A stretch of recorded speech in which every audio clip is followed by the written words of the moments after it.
ท้าหุงเท้าเจืองบ้านที่8เท้าเองกาเจ้าเมืองคำวังทรงสารขอนางอ้วอ่านโดยดวงเดือนบุญญาวงศ์แต่นั่นคนเซ็งสั้นคำวังแวนประเสริฐหลานกัวสร้างเกียนก้วงถวยไทยพอภาคเมียนมรณาถเมื่อแมนยังทอมานด่าตุนอยู่เพียนทอมข่างยินบ่เคืองแค้นให้เงินคำสินสิงพลพวกสร้างแสนเท่าอยู่ระวังขึ้นหอไทยทีต้นปิ่นมิงเมียขวนบุญคำยินโยธากาวหัวหุ่มต้านในโฮงล้นเหงพันเหงาเปืองไผไปขึ้นกุงเกื้อการล้านซอยระวังทุกเมียงซ้ำไว้แม่ขึ้นคามเขาก็ฟังก่อนขานขอบใจจริงเจ้านายแสงพ้อมขุนเพียงอ้ายเพื่อนผู้ที่เหงาเพียงพ้อมแม่เมืองเขาจึงไขเงินข่อแขทีถึงสาวขัวเสียงนายแสงทรงดูแดนข้างเขาก็ลือว่าสมพาวสั้นเสียงอินเฮยทานพอมันหมายเคืองล้านสินไว้อีกภายมักมอนหน้าขึ้นใหญ่สีคานทั้งหลายเซ็งสางามทุกพ้องผู้ทอนเท้าแอ่งกาก่อยกาวเสื้อพี่น้องแหงแท้ไปควรเขาก็ลือว่าข้างขอกฟ้าเป็นลูกจอมจังมาเฮาทวนสารเดินดุงไปปุ่นต้านดูเบาบ่าก็ฟังดูด้วยแดนไก่พ่นขนาดบ่ห่างว่าจักผายแผ่นล้านมาพี่เพื่อเฮาหรือว่าแพงมาดแก้วลูกมิงเสียงเสยนั่นเด้คิงควรคือคู่เหลาผิวเพียนที่นั้นบุญเคยได้โดยใจจงไฟฝูงเผาเทียนสมพ้อมซื่นดอมแม่ก็คิดใครได้โดยดังปรารถนาเดี๋ยวว่าบิดอนดนบ่วางไก่เท่าเมื่อนั้นโยธาต้านถึงนางเอื้อยแอนพอมันสางมานไว้เฮืองสิวสองคำเสืองคลังเท่าตีนแทนพอพันทีนั้นลำเวียงเขารอท้องเป็นใต้ทันย่ำเท่าแอ่งกาก่อยกาวเบื้องฝ่ายค่ายพายพุ่นยาจ่าก่อนเถินเขาเล่าแหนข่าวสั้นเสียงเทศทางจีนสวมพาวพายลูกแมนเมืองกว้างม้วนสินสอยเงินคำกองกาดพอมันต้านห่างไว้พันสร้างนางทุกทีเทียนเซ็งซาบุญยวงลือเกียนตกต่างเสียงสมอ้างเขาก่อเซินถึงเท่าแองกาก่อยกาวเจ้าติวสร้างคณิงไว้จึงขานทีนั้นลือข่าวเท่าผู้ซื้อเลือนคำเที่ยวทานสมทรงนางในห้องท่านย่ำสร้างเสียงกากลมากเสื้อพี่น้องน้ำใกล้กิ่งเดียวเขาเล่าแหนปากสั้นเสียงทีเอ็ดกองมาเฮาแป่งสารสมทรงซ้ายไปทอยดูเบาดีทอทางถึงขันดอยดงการหางเจ้าติวซอยกะนิ่งไว้ไปควรเขาเล่าแหนหางเท้าสั้นซึมเงินยางไทยทวนควมฮอดเฮาหลายพ้องเสียงหวานครหลวงกว้างเงินยางล้านยานลือทั่วเท่าดินฟ้าขาวขามอ้วคาไว้ให้ผ่านเสียงสาโสมงามคือคู่อินตองแต้มทุกไทยย่องเก่งยาหยุดยิงหู้บ่พังคูนเท่าซื่นสมสินชิงเทียนสายทาในของไผไปเที่ยวสารสมกาวหมายเหมือนมันสะบองหน้าแอ่งกาหุ่มมากทุกเผาเสื้อสมพ้อมซื่นงันเม่นปากแล้วเลยสั่งนายแสงมึงเนี่ยเมื่อเมืองประกันกาวคำยินหน้ากูกร หลานก็แถลงใจแจ้งจงถึงอ้วคาให้ทานคิดพอหน้าเตือนต้านแต่งคดีว่าเนอมันจึงขึ้นขี่ม้าเข้าป่าไปเปลืองกายคีรีหอมดอยดงซานแม่งหนึ่งถึงที่บุริสั้นเมืองประกันเท่ากลัวผักจอดมาหิมห้านหีบเมือสะพาดซ่องนิ้วนอบมัสการเครือเสียงนายแสงซองคดีดูเพียนเมื่อนั้นผู้บ้านผู้ทงเมืองขานขอบทุกทีเทียนลือเล่มฮอดเฮาเพิงสอบไส้ถามข่าวยานานเที่ยวเถินปุ่นคนฝูงยาเมาเล่าไปเนื้อเจ้าแปลงสารซอยสาราดวงมาดไปเถินควรทีเข้าสู่เท้าถามแจ้งจอดนางมันก็นบนัดแล้วเลยเลิกลงไปเที่ยวทางจัดหีบตีนเตือนมาข้าวไก่พายหลายยามยินแปบเลยฮอดเจ้าลุ่มฟ้าทันทีคำวังมันจึงขึ้นขาบเท้าทูลกาวคดีก่อนฟังพอประดับใส่สารสมถอยบัดนี้อ้วนนอนแล้งลุ้นบ่าเบื้องขี้จริงแล้วให้พี่เจ้าติวซอยสมอ้างแอวถึงเดเนอย่าเสื่อนซ้ำสักปีกปลายใจโฮมเพิงพออีดูตานาซอบว่าสารไทยเท่าแดนใดเขียนข่าวก็ดีให้ค่อยคิดจอดน้องกำผ้าพันพร้อมห่วมเหือนเดเนแต่นั่นเมี่ยนกาวคอแขขอบประดับงามลงลายเลือนเรียบสมแถมถอยอันนี้บ่างามเจ้าคำวังน้องอุ่นจริงแล้วให้พี่เจ้าติวซอยเอาอ้างอ่อนเทียมเดเนคือทานแท้เอาทุนทวงอวนสมเสงียมยินแยะจำจงเพียนแต่นั่นบรรณาการพ่อมมวนดีด่าแตงเมี่ยนสั่งแล้วเลยไหวภาคหลานแวงข้ามไผใหญ่สิงขอนทางยาวยานยอมเขียวทุกมือแม่งหนึ่งถึงที่บุริสั้นนครหลวงเท่าซึมเฮือนใหญ่อ่อละทื่อเฮืองเท่าทั่วนิคมกลุ่มกึมเทียนโฮงราชสมุงคำฟังยินละงมงันนอกในเสมอฟ้าเลยลวดซ้ำลัวเท่าถึงเวียงวังจอดถามข่าวเอื้อยป้าซานางเสงลานทานสร้างยอดน้ำใสสะอาดคำวังบัดนี้ริ้งโยจุงจอดลุงเป็นเจ้าอันหนึ่งห่มมานั่งค่อยคนิ้งสาวแสนส่วนให้หีบเต้าถึงเท่าทีเมืองเมื่อนั้นไส้เบาขึ้นเล่าคอแขมวนสมหัวเฮวหีบเนืองคำควรครอบนางหนงหนาหนัวแผ่วตื่นเขาปูซาดย่ำแขกเบื้องไฟฟ้าน้องทานแองกาขึ้นซอบไส้งัววาดลงอวนยวงมาเฮวฮอดโฮงถึงห้องปุ่นของเมี่ยนมวนแถวทันทีขันแจกซ่องคำเข็มลวดลายประดับที่ถอยเลยมอบบรรณาการเฮวหีบยอมือถวายมอบมวนเมื่อไหวเมื่อนั้นกิ่งยาหู้ขานขุนแขซอบอ่าวเยื่อนไหวปลาไม้มาพี่ฮอดดีได้ลือน้องทางส่างยอดน้ำนพราชเทือนหินอาหมถึงเทพีหีบเตือนตู่เต้าคนิ้งถึงสีคานพี่พายเหียมหักมากเมื่อนั้น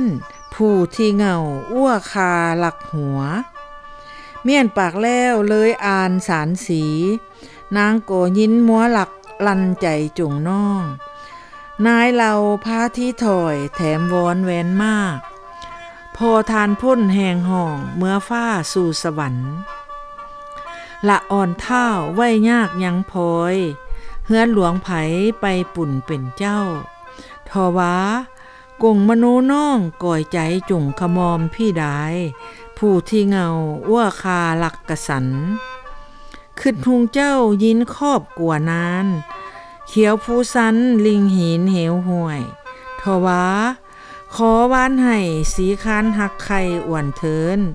น้องทานถอยใจแจ้งจอดจริงเมืองใหญ่เท่าทามเทศวีโวสาวเสียงหิงยายยองฝูงใกล้ยินเบาเพิงพอต้านเอานางม้าแซงเฮือนนั่นเฮวหุบไส้ตู่ข่อยขอดแหงอันทีหักน้องแท้หนแหงตามบุญทานแล้วอรซ้อนแสงอ่อนจ่าจงไหวเมื่อนั้นเก่งยาหู้ขานขุนแขขนาดหรือหอนให้นางเท่ากิ่งใดนั่นเดคำหยาดน้อยฝ้าหวนหลานเฮืองก็ยังสวมใสสันซองคดีดูแจ้งอันหนึ่งภายเมืองสั้นเสียงเสยแพงมาดก็ยังสองพำพ่อมนอนแรงดังตูนี่แล้วร้อนหวาพางพี่ลินให้อาจเอาสารเดี๋ยวว่าเปลืองแห้งสูเบาขุนมาต้านโสมคานพุ่นพายแมนมีมากอันนี้เป็นดังผ่ายแพนล้านลงเต้าตืมวอนพี่แล้วแต่นั่นเมียนปากแล้วเลยลวดจัดแรงเขาก็ด่าหายพรหีบพานเพ่งน้ำก้าวแกนายแสงไส้สมคดีโดยด่วนเยาวหลานอยู่ล่ำเมืองก้วงคอยคองจ่ามวนเมียนขอขอดประดับงามสะบองมือแกวงปานปุ่นถอยตูก็ทวนความไหวขอวอนพระราชให้ทานเจ้าติวซอยสมเปื้องลูกอ่าวได้เนอล้านอยู่สร้างยอดน้ำนพราชเฮือนพลอยเงินคำคือคูดาวดูเลื่อมทว่าก่อยใจแจ้งจงเฮียมหักมากไผไปเอื้อมอ้วนเท้าแทบทวงเมื่อนั้นอ้วงวกหน้าเหลียวลำหลักหัวเทพาทั้งพมสวงคอยคูนแนนเท้ากูแดบัดนี้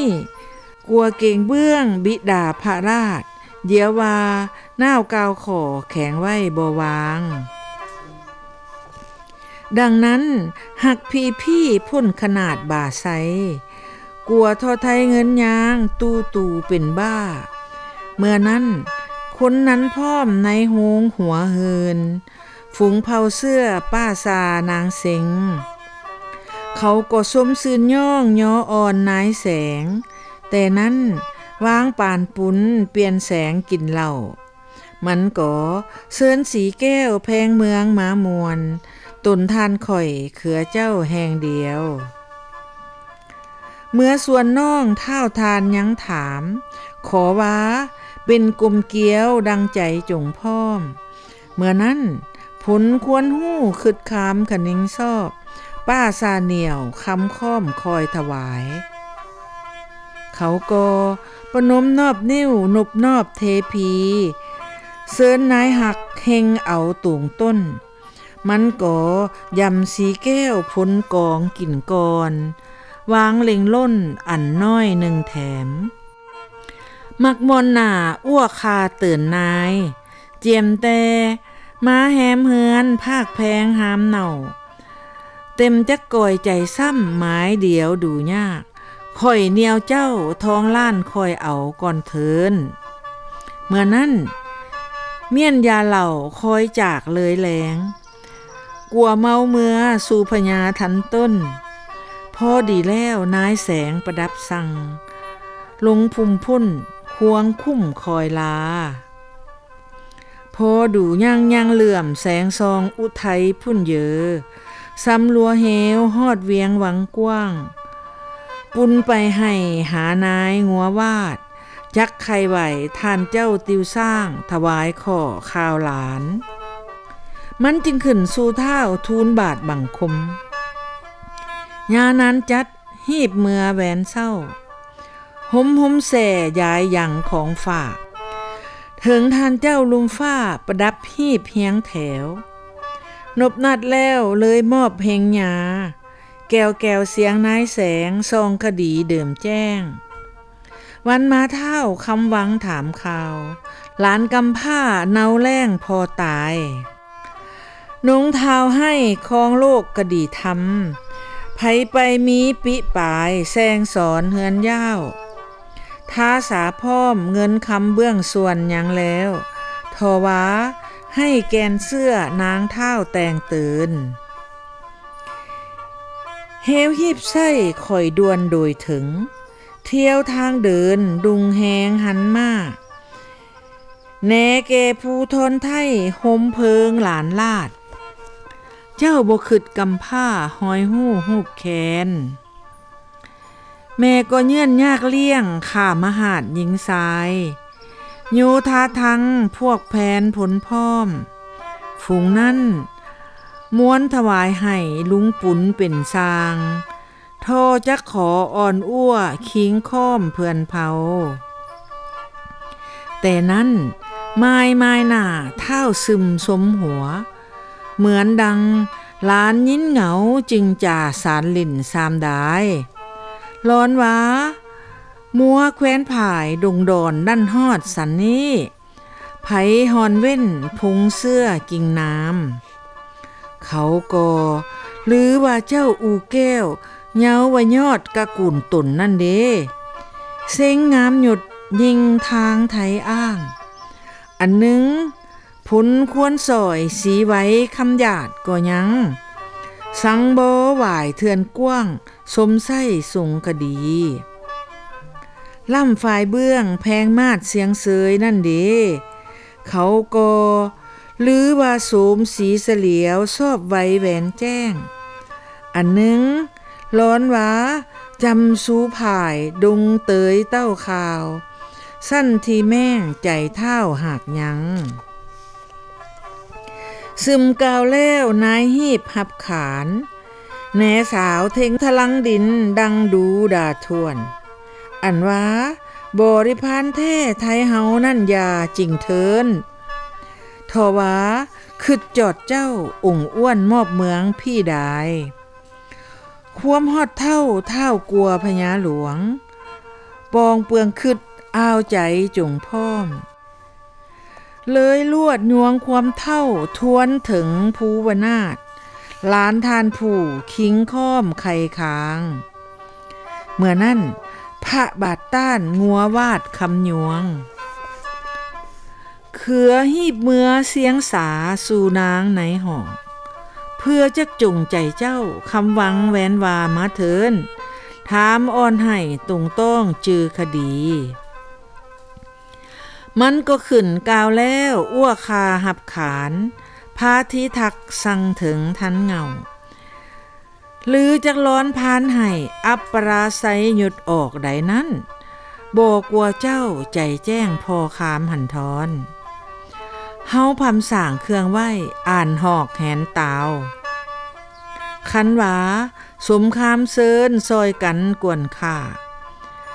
ยังสาวห้างแสนไทยเบื้องบาวโอมแล้วในโลกใต้ลุมฟ้าดูแหงบุญกรรมวาเนอเมื่อนั้นอ้วกาวแล้วประดับเลิกลงไปขากลัวทวนคำคืนครอบทูลทันเงาแต่นั้นบาไทยเท่าริงโยหยินโซบน้ำรอเหล่าเต็มแล้วกาวนายเขาก็ปนมนอบนิ้วนบนาดภูทรปุ่นกันไฟไหแค่เปลี่ยนกันกินเมียนดีแกทินนกรหุ่มเขาเขียวล้มลวงเมื่อนั้นเท้าซึมซ้ำความเพียรสั่งแสงเขือเงียคืนครอบเท้านพพระราชเทือนหินก่อนเถินคำหลานลุงพำแพงจิงแจ้งทอจักฝืนคำดั้งของสาวนั่นยาจ่าเทินอันว่าหักซื้อแท้ตู่พี่หากเมืองวาเนอบัดนี้คึดไข่เสื้อเท่าหุงลุนจอมบ่าเจืองยังอยู่พลอยนอนแรงทว่าหอมพ้นไว้เงินคำซ้ำจ่ายถ่วนแล้วทีนั้นน้ำนาดเนื้อใจแจ้งลูกอาวออกแล้วเครื่องจักไห้พี่เมือฝ่ายน้อยนาแคบคูนขุนพี่ซามเขือเนี่ยถวยคำควรครอบหลานเฮาฮู้เมื่อนั้นนายแสงไหวจอมบุญลาเลิกขึ้นสู่ห้องถึงอ้วมิงเมือง ต้านเบิกคอแขสั่งเทพีนางก็ยินวอนขึ้นคังเคืองขาของ แต่นั่นมือถ้วยแต้มสารสีเสลียวคาดถามข่าวน้องทันต้นแต่ไก่ก่อนเถินพี่ก็หู้ว่าผู้วนาถเท่านอนขี้ขิงพลอยบัดนี้บาไทยแข็งคมความแค้นมันโทจักกอยหุ้มไห่แนวน้ำเสื้อออกเฮาพี่ฝูงต่างสั้นลุงเปื้องเบาประสงค์ว่าเนอพี่ทันไห่บอกแก้วทันเอกอ่วนสีอย่าได้วางพงพันกิ่งแนวน้ำใกล้พอทีบุญมิได้โดยใจจงไฟยังสอบไส้ข่าวเบื้องเฮียมหู้ห่างอ่วนได้เนอเมียนใส่แล้วตาคาดประสิทธิ์ดีเลยลวดลงคำควรสั่งแสงเสียงแจ้งอันดังเร่งโยเท่าพาทีนายหากเห็นแล้วพี่ก็คิดกำผ้าเนาแรงไข่ประสงค์ห้อยว่าขานภาคเบื้องบ่สร้างปรารถนาและสามสองไก่จงจอดกันกวนข้องเพราะเผื่อเวลาให้ห้ามเวียนจำแจกนายคอยเยื่อนกาวน้องโดยด้ามดังแถลงนี่เนอเมื่อนั่นอ่อระแนกเนื้ออ้วคาขึดคามปุ่นแข้งควรอีกสินสมผ่านางก่อเฮียงความต้านคนเซ็งงัววาดเพิงทีหักข่อยขาเที่ยวไส้สัวไก่ของฝากล้วนขันอาจดูตะการย้อมวนไปกาวนายในห้องมันก่อสมคุณเจ้าโอยทานทูลขมอมหู้ว่ามีเครื่องย่องเมื่อฟ้าสู่สาวและสามว่าจักขึ้นยอมยั่งดูเรายืนเหิงทางยาวแสนซำดอยดงคันห่มเพิงไหวเทวีทูลเกตเมียนภาคสั้นเวิงน้อยออกทวารแต่นั้นขึ้นขี่ม้าเลยลวงเดินผลูฝูงสาวเมืองซานขวงพอคอยขนไส้สะบูเนื้อนายแสงหุยหุงในโลกใต้ลมฟ้างามแจ้งจึงเห็นพุงพ้อมถึงทีเสียงขวัญเส้นเสียงสนีหายหาวหิมธรรมเขาก็ตามไปข้ามแสนดอยเดินป่าแม่งหนึ่งถึงกีบกั้มโดยว่าแวนอนเมื่อนั้นอ้วคาขึ้นจอดน้องแล้วเราไขสารยินคำวอนขอบใจจงเท่าเห็นว่าโสมค้านหน้าปุนเดียวดูเกิงกันแล้วพระพ่อเจ้ามืนน่าวแข็งขันขาดคดีเขาจักพึดพึงพ่องเอาทานเป็นยวงให้ว่าพาทีจ๋าพอแพงกลางเก้ากูก็ทนทวงหู้หมอายหน้าแขกเมื่อนั้นป้าสาค่ำคณิงเจ้าอีดูอ่อระแนกเนื้อนงเท้ากระสันวอนสะบุทวนทอดตนเต่งผ่าทุกไทยเทียนพอนอนนิทเนงดีแก่ดาวดาดฟ้าแขคอนขอบเขาล้มเป่งผ้าวพัดยอดยังแสงฟังยินกาเว้าศูนย์ทรงเสียงกวนก้องแต่นั่นนายแสงไส้ปุ่นไปประดับหาบกายเทือนทองหลายมือฮอดหลานมันจึงขึ้นขาบเท้าก่อยกาวคำนางมือถ้วยสารอ่านดูใจสะบั้นสูกลีลาล่ำเงินยางกี่คำแล้วอาวเจียมจากสั้นเสียงล้านยอมเขียวอันจักนับหำหู้แท้ทอ10 วันยังพอเที่ยวไปมามันเยือนยามหน้าดูดังท้วงกระสันห้อนโฮมเดด่านแปกมือคำผ่าโทมท้องเท้านอนพิบ่ได้แนบเนื้อนางนาฏนิทาดังนั้นแนงว่ามรณะในสมคามครอบซ้ายเสืองสู้อ้าวหีบซ้ำลัวผ่ายถึงประกันหน้าออกเฮวเทิน แหนเกผู้แวนเพียนพอให้พอคามว่าเนอยังสอบไส้เซินพวกก่อยศิลหู้หรือดูดังนางงามเป็นฝ่ายเฮาห้อยถ่วนทอหวาเร่งโยเท้าถ้วยขีนขัดหลีให้ทานคิดสู่สั้นตุ่งถ่วนหำคะเนิงบัดนี้แม่อยู่ห้อนโฮมขี้คิงเหงาคองคำอาวหากเห็นทุกทองดีเกล้มเก่าข้อแคมสวนสอยสันลูกภาคห้องโหงห้านเพ่นลัวขามเทือนไม้หลายลันไพพนอมขับค่าถึงแทบเวียงหวังกว้างเฮวฮีบหอมคำขึ้นแถลงถึงเท่ากลัวแหนภาคเจ้าเมืองกว้างกาวมาแล้วเราถอยอ้วคาทุกประการเมื่อนั้นเร่งยายินแยะหัวหุมห่าวเดิมเฮาไส้สมสารโอ่มอ่อนยังเราอ้างถึงเท่าลูกจอมไผก้าตัดทอนฟ้าเป็นเคือนระวังเวียงนั่นสามหอมความเซินนายแสงอ่อนสมเมื่อหน้าเครือเย็นน้ำก่อนเกี้ยงเจียนถึงเท่าซึมพุ่นเยอะให้แต่งสร้างมาสิ่งสินทองต้ามตื่นขอแขซอบสมโอมนั่นก้อนยังเราขืนคองเขือสั่งคดีตรงต้องดังนั้นเฮาจะโคมภายแท้ถึงลุงเต้าแขกเท่าเก่าแล้วลาห่องภาคไปพอเห็นสะแขกพ้าวถวายยอดล้มผเลียงพุ่นเยอกายพายสุนหีบแหงหันมาลิงเห็นสะไหวไหมเฮียงถันถวายยอดทองเทศเทียนจานว่าแจกจูมดีแกนกฮอกห้องเต้นตายสมคณาฟังยินยุงท้องขันแข่งผัวผายย่องแต่นั้นซ้ำลัวเท่าคำหวังขาวค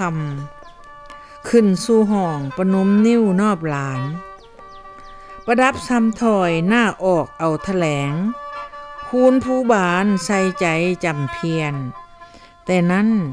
หาแรงพร้อมตอมขุนถ่วนคู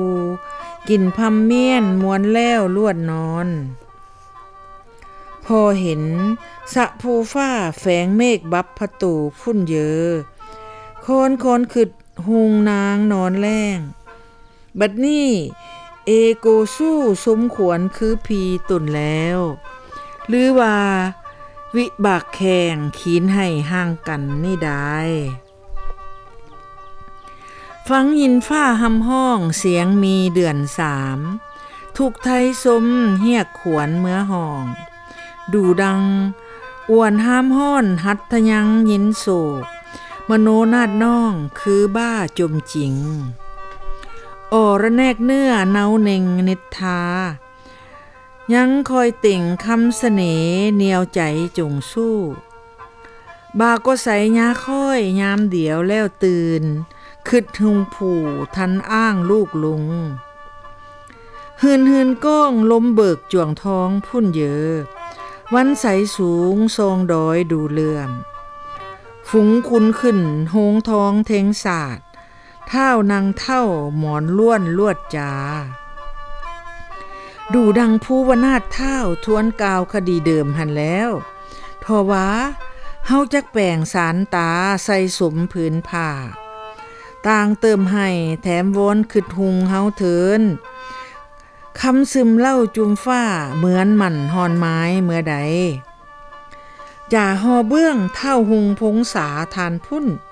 ก็ไปมีเงินคำมาดหมายถึงเท่านับว่าวอนด่าไว้เว้นขวนให้เป้าพอที่พระบาทหน้าเป็นเจ้าเคียนขวนแท้ได้ยังสอบซ้ำท้องเราดูกุ่นนั่นก่อนความผวนผางบ่ยอมคองให้ยุนซ้ำย่องายประดับพาดเตือนเพื่อนพ้อมทั้งค่ายแต่งตอมสับพัดนิ้วทวนใส่ทลายจีนหอมความถึงเผาฝีฝูงดำ ยาร้อนไห้ลุงขีนขอยากป่างนี่จักกาวซ้ำเชิญต้านแต่งามเสื้อปากสั่นเสียงใหญ่คำหวังมากินวอนลุงมีใจค้ามคอยโอมเอาอ้วยาให้ลังแข็งคอใสไปเป็นทานหู้ว่าต้องตืมกั้วกลล้านลวดมัวบ่หู้แม่งหนึ่งผู้พันเท้าเลยเลิกเมื่อสถานหุมฝูงพวกครัวเทล่างขาโกเหยียวก่อนก้มประนมมือแล้วสั่งภาคที่ก้วนโฮงห้านหีบไปพอเห็นสะพังไม้เปื้องดอกดาวพะกายพุ่นเยอะฟังยินฮีไฮหันเฮงเสียงเฮห้องขับค้าค่ายสามมะเหงอ้ายหาดล้านเทือนท่องเขียวเศร้าคำวันถึงแหงห่วยเหวตาดตองเตยอรนั้นเสียงสิงสนีตุ่นเต้นแต่นั่นเลยข้าวค่อยถึงสถานถ่ำแอนด้านเทือนไม้ฮอดทีเสียงขวัญแม่งหนึ่งถึงแหงห้องนครใหญ่เงินยางเล็งเห็นหอลายวันซองใสโฮงห้านถึงที่วังใสน้ำบางบินเศร้าอาบแล้วเราขึ้นเมื่อก้วนจอดครัวฝูงบ่าวพ่อมป่งหาบประดับมวนเฮวหีบด่าความถึงลามเสียงนางอ้วมันก่อคนิ้งหลานเท่าสินควรไส้คอบขึ้นเกาอ้วใจแจ้งโบนานคือชอบให้งัววาดลงอวนปุ่นกันถือเครื่องคามคลากวนสองนายพ่อมทวนเมื่อเทงศาสตร์ไหวท่านเจ้าสินล้านเลิกประนมแต่นั่นงัววาดเมียนมวนมอบของคานนางสมผายพอดูทุกท่องบรรณาการเท่าคำหวังแหวนสะอาดคบเครื่องพ่อมทั้งผ่าหลากหลายหน้าทานส่างกงเท่าเสวยราชนครประกันปุณนายสมแตงมาตื่นต้านมีแพ้ห่อลายวันแหวนหลากขอบทานเจ้าโฮงห้านแทนทองเขาจึงใส่ภาคถอยถามข่าวเทพีสะบองขานขอบอาวไว้พาทีแล้วถวายสารเอาอานเงื่อนบ่ได้ยินค่อยคังทวงบัดนี้ผู้พานพื้นห้อยหูบขีนแข็งพี่แล้วมาเฮาวางคดีหลวงยาจ๋าจงต้านเมื่อนั้นนายแสงพ่อมขุนสมนบนาฏเพิงที่ไหวพ่อเจ้าแพนล้านโอมอ้อนแวนวอนชอบแล้วอันนั้นตัดเครื่องสั้นขอขาดแข็งขีนดังนั้นคือว่า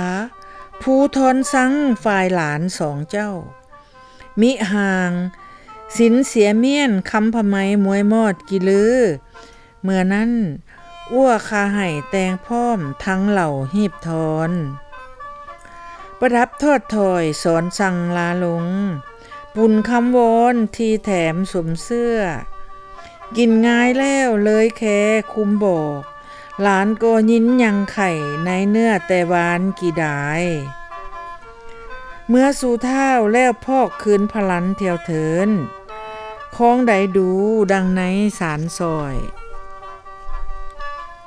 โพธีก่ำเว้นปางปฐมหลงหลีกจริงแล้วให้ทานเจ้าติวซอยคล้องถ่าซาดลุนว่าเนอว่าบ่คิดปีกน้องเบื้องบาปจำจริงนี่แล้วเป็นเตบุญสองโสมเกิงโพยพายแพ่เขือคอยติ่งความเท่าทวนถึงพระราชเฮาเถินอันจักสู่ง่ายแท้ไทยเบื้องบ่มีว่าเนอข้าจึงนบนาดแล้วเลยสั่งเสียงวอนเทพีปุ่นเงินคำกาวนายสองไส้ประนมก่อนไหววันท้าทูลเกตคูณอ่อนไทยเผื่อข่อยขอบใจข้าจึงภาคจากห้องพิเศษมโนหมไหลัวฮอดเวียงถึงก้วนหมพร้อมปงหามของฝาก ขึ้นสู่เจ้าแผ่นล้านถึงห้านแทนทอง ประดับแต่งตั้งมวลมากแถวถันแพ้คำกองศาสตร์งาในห้องทอแต่บรรณาการเจ้ากือเมืองเท่ากลัวทุกทีเทียนย่องพอดูสะพัดเทียนของฝากคำหวังเขาก็สมสู่เสยกาวโอมเอาอ้วมีทั้งรัตนังแก้วพื้นจีนเจียมหลากประดับแต่งแล้วนายง่วมอบมวลเจ้างวกหนาเล็งลำหลักแยงผุนควรคานขอบเอาไว้เมื่อนั้นขุนสมพร้อมนายแสงถามข่าวก้มขาบไหวทูลเท้าทียำก้อยก้าวขอแขภาคลวงนางแก้วเสียงขุนสมซองคำแหวนเพียนเมื่อนั่นบ่าไทยเท้าเงินยางขานขอบกูก็ซ้ำสั่งถอยเมียนแต่นายแสงกินแล้วซื่อว่าคืดซอบให้เมื่อแสงคำหวังหรือจักเปลืองแหงสูบาวขุนมาต้านมิห่างมึงบ่ฟังก่อนเกี้ยงโดยเดิมกูกาวนั่นหรือสังจักผ่ายแผ่นล้านเที่ยวแท้ยากใจดังนั้นแต่นั้นเบื้องบาวต้นเท่ากลัวหับขานนายก็จำคล้องใสจือแถลงถึงเจ้าทว่าผู้บ้านสร้างเฮือนหินนพราชกระสันโศกห้อนหมเฮ้าบ่สำเบยใส่กาวหน้าน้ำนาดพงกะกูลเหงว้าจำเพื่อเลยลวงทางทูลเท้าขอวอนเจ้าจอมบุญหักมากเมืองที่พุ่นเฮือนย่าวดังเดียวว่าเนอเมื่อนั่นพระบาทหู้หับภาคสองนายอันจะเป็นกลุ่มเกี้ยวอย่าร้อนมาต้านคือทีสายน้ำเนื้อจอมไทยเท่าหุงกูพุ่นพอภาคไว้เมืองบ้านอยู่พลอยเทียนยอมถอยใจหุงถึงเฮาพี่ได้สู้หีบถอยคำคืนครอบถึงทันเงา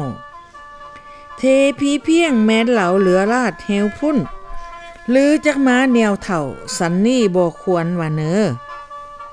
ขาก็ทูลบาดแล้วเลยว่าแหวนแข็งหลานก็ทวนคำงามกาวเสยสมต้านสังว่าลังแข็งคอขีนความให้โทษสันนี่บ่กลัวเจ้านครล้านพอไก่หันทอนเดี๋ยวว่าแท้เป็นโทษพันเมืองทานนั่นของบูฮานถวยไทยเฮาฮู้ซื่อว่าบ่าเจืองตั้งจงใจหมายมาดก็ดีแต่นั่น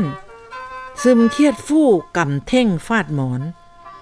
กูอยู่สร้างกงเท่าเสวยราดเงินยางไผไปจ่าคำหลอนดังสูฝูงม้อยโอมนางหู้จ่าพวนต้านเติบสันนี่โบใส่เสื้อลูกข่อยจริงแท้กาวควรไผคาแห้งมากอุ้มฝ้ากีบจักกะวาลได้สามอันว่าสมคำจักคอยทานทงป้านหรือว่าเมืองกูเท่ากุงพานพ้นมากไผจักมาต่อต้านถึงแท้หอนขามซื่อว่าปัดปากเท่าไทยปัวระวังเวียงก็ดีตูจักย่อสมคามพอกสูต่างเขาอันจักสูเสียงมั่งเอานางห้อยยากจริงแล้วเยียวว่าอ้ายกลัวเท่าถึงนี่ป่วยคืนหู้เดแต่นั่นขาก็ลุกภาคเท่าเลยเลิกทั้งอายพันหลัวฝืนออกเวียงหวังกว้างกายหุนห่องห้องสูงอ้วคาเหลียวพอเจ้าแพงสร้างแต่ไก่สะเพือกพร้อมป้าซานางเซ็งเขาก็ไหลหลักลั่นใจจุงน้องหังมาหันแหงข่ามป่ามัวมืดไม่เป็นท่องแทบทางดีเกนกหายไม่หิมให้กินให้ภูเขาขวางหมหังดอยหั่งศูนย์คลายค่อยเขาคำค่อยคำประดับภัยยั่งนอนแรงลวดแรงดีแก่ฟ้ากำเกี้ยวภูพางพุงพางพุ่นเยอดาราเฮืองซองแสงใสแจ้ง เขาก่อคะนิ้งนางแก้วสีกสันโสมห้าเครียดทีทั่วระคีกเท้านอนแล่งต่างสถานเฮาผอกต้านยาบหยุ่งแข้งแกกวนฟึนซึมนอบ่มีคำภูบานกลัวเมืองแหวนซ้ำอันนึงลุงก็หุนความขอแขแข็งพ่นขนาดเหมือนดังป่าอยู่น้ำขังไว้โทษหมัวมากแล้วเมื่อนั้นลมลวดไหม้ก้องกิ่งเหมยหวยฝูงขัวดาหาบคอนแขวนเศร้าสองนายขึ้นลัวพรเลยลวงทางทองเท่าถึงห้วยตาดผาข้ามควงกว้างถึงทีคำวังลงลัวเหวหีบเมื่อหงห้านเมื่อนั้นภูทรเท่าสมฟังพิภาคแหนห่างเจ้าเมืองล้านกาวแข็งแล้วมอบเสื้อผืนหลากกับสารมือถ้วยแยงแยะเททวงของหอยทีบาดาลสั้นเงินยางยุคราชแลนอพิบ่ได้ห่วมห่องนางเท่าลวดตายก็ดีให้หีบตั้งทลายมาดมวลสามด่าง่ายตอมสิงเมืองฝูงเงาตามเที่ยวไส้สองหุนพัดพ่อแม่นบ่ให้พี่เจ้าแพงล้านกาวดีกีนาเลยลวดมาตอกต้านว่าม้อยมัวมุนมักจาแนงว่าตายเป็นผีเพิดคนลางแล้วเมื่อนั้นโยธาเท่ากินมวนเมียนยาคึดพุงแก้วใจห้อนหำคานเครือแยะคืนครอบหน้าแวนวาทุกอันดูดังทวงหลานเจ็บบ่วายแวนของแต่นั้นพันลัวขามเขาเขียวคืนเราตะเว้าหำห้องเหี่ยวไม่ส่งเสียงทุกที่แหมหอมเผาไฟฟอนกอยแห้งหันฮอดเสียงเสามาเมื่อถึงไทยภูทรนบนอกเจ้าแผนล้านควรข้ามไข่สมแต่นั้นแหนภาคคอแขกาวกวนฟุ้นมือถ้วยผมแยกคืนก่ำทื่นโยธาเทียนฝูงขุนเหงาใหญ่ทุกทีขึ้นเมื่อห้องขังคนเมื่อนั้นเท้าใส่คอแขซึมคองฟุ้นเขาก็กลมคำควรใครเสยสนสร้างปุนกันให้แขวนเงินฟ้าสนันผัดหวานางซึมซ้ำเอาอ้วมอบหลานค้อนปันข้องหางใหญ่ประดับเสียงด่าแค่พานมื่นหามหายต้นเหลือแต่หงทองย่ายยอเหียงห้านลุมน้ำเลือนล้นป่านซ่องแกงฟ้ายพัดว่าข้ามเทือนไม่ภูทุมหานพายเพื่อนนั่นวอนทั้งหลายซำสวงฝูงเถ่ายุนย่ายบวยคำเพ่งแพงขุนลูกเต้าตื่นสร้างซอยแหงพัดว่าแพ่แหงต้นเท่าซึมสมเปลืองคันจากมวนแผ่นแดงเกยสูเสียงล้านกับทั้งบุญเฮืองอ้วอ่ำคายคิ้วกองหลานกำผ้าไปต้านทรงศิลลุงฟอกคอต้านเติบผิดของคะนิ้งคำขีนดากวนแก้วม้อยเขาว่าเมืองเหลืองเท่ากุ่งพานพ้นมากตูอยู่พี่คือข่อยมอนมันเมียนยาแล้วปุ่นเปล่าโยธาคืดพอเอาขันคำใส่ต่างตรงเหล่าเมื่อนั้นเสนาพร้อมกินเมาทุกหมู่เมียนสั่งเจ้าประนมเท้าทีสถานสะภูนาพระบาทสีคานเตือนคุ้นกวนเลิกแค่คลาห้องแม่งหนึ่งสุริโยล่ำบาดาลเดินตำจัดหมู่น้องนางเท้าห่วมพาเมียนคำเข่าถ้วยใส่ทะไลจีนพอดีเศร้าสวยมือเสร็จผ่าเมื่อนั้นผลควรขึ้นสถานเพียงหลุดมานแปรปินหนาผันเหน่าแนบนอนเมื่อนั้นนางกลัวผู้พานพื้นมนุษย์ราชหรือเกียนปุ่นความยินภูทรเพิ่มไปปีห้ายนี่ก่อนกว่าเก่งต้องโพยเสียนซึกใหญ่หรือจักหว่ายเทือนไม่ทันเท่าทีพ้นพุ่นสามบัดนี้คืดใครไปพางเท่าคลาแทนท้องเหลืองวาลือ ใครจักปุ่นปีเดือนอ่านเจียงจำมัน